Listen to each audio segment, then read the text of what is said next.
Selam dostlar, бүгінгі видеомыз жұмыртқадан жасалатын маска түрлері. Жұмыртқадан жасалатын маска дүниедегі ең қымбат маскаларды алмастыра алады. Бет терісіндегі көптеген проблемалардан арылтып, ұзақ уақытқа бетіңіз әдемі болып тұрады. Жұмыртқаның ақуызы мен сарысын ажыратып алу өте маңызды. Әрқайсысы әртүрлі емдік шарада пайдаланылады. Ақуыз майлы бетке, сарысы құрғақ бетке пайдалы. Құрғақ бетке жұмыртқаның сарысынан арналған маскалар.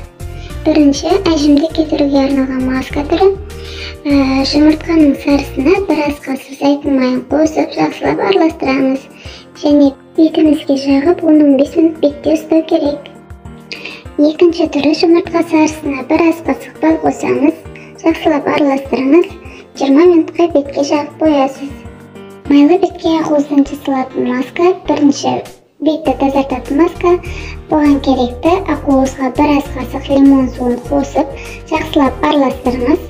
Бұндай масканы 10 минут көлемінде ұстаңыз. Екінші маска түрі қара нүктелерге қарсы маска.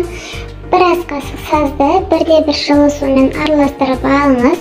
Ақуызбен біріктіріп 15-20 минутқа бетке жағасыз. Достар, сіздерге видеом ұнады деп ойлаймын. Каналға тіркеліп, лайк басып, өз ойларыңызды қалдыруды ұмытпаңыздар.